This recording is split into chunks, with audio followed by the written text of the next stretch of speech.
gerçekleştirdiler. Bu oturumda da dil, medya ve bilgi üretimi hakkında bilgilerini sunacak arkadaşlarımız. Vakit kaybetmeden ilk konuşmacımıza geçmek istiyorum. Ankara Üniversitesi İlahiyat Fakültesinden İrem Köksal, bizlere Amerika, Yahudiliği, Aşkenaz kültürü, Yidiş edebiyatı hakkında bildirisini sunacaktır. Yidiş'i konuşuyorlar. Bu dilde eserler üretiyorlardı. Özgürlükleri bir yer Amerika'ydı. Amerika pek çok şey vaat ediyordu. Daha iyi bir hayat, dinlerini yaşayabilecekleri özgür bir alan. Yeni dünyaya geldiklerinde, yani Amerika'ya geldiklerinde beraberlerinde yalnızca eşyalarını getirmediler. Kimisi de Amerika'yı çok benimsemek istedi, onlardan biri gibi olmak istedi ve yeni bir kimlik arayışına çıktı. Deneyimlerini anlattılar. Bu şekilde de göçmen edebiyatı, Yidiş edebiyatı Amerika'da ortaya çıktı. Bu ise Hester Street'te, yani işte New York'un gettosu dediğimiz Lower East Side bölgesinde yer alan bölgedeki... Ankara Sosyal Bilimler Üniversitesi ve Bölge Araştırmaları Merkezi işbirliğinde düzenlenen Filistin-İsrail çalışmaları öğrenci sempozyumunda aslında 4 oturum içerisinde İsrail'in güvenlik stratejileri, İsrail'in tırnak içinde devlet yapısı ve medya üretimi üzerine verimli oturumlar gerçekleştirildi. Bu kapsamda sempozyumda öğrenciler lisans seviyesinde öğrenciler ve Ankara'nın çeşitli üniversitelerinden katılıyorlar.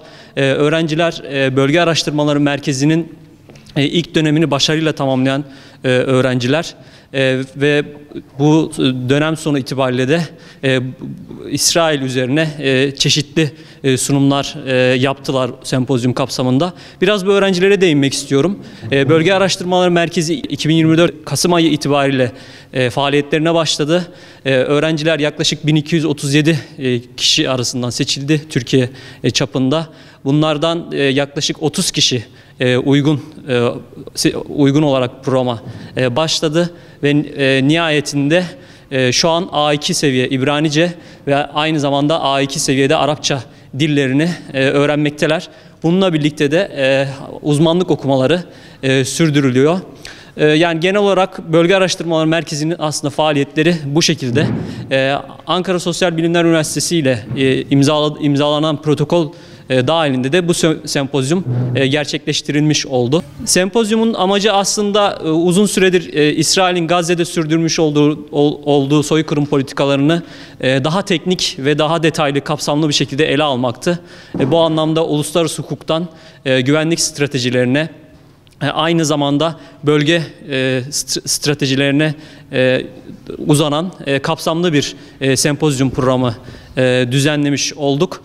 Özellikle bazı sunum başlıklarına da vurgu yapmak istiyorum. Mesela İsrail'in şehir ve mimari stratejileri, bilhassa işgal sürecinde başvurduğu şehir ve mimari stratejileri gibi oldukça teknik konularda değinildi. Bununla birlikte İsrail'in yine bölgede etnik gruplarla ilişkileri, güvenlik eksenli etnik gruplarla ilişkileri üzerine sunumlar tebliğ edildi.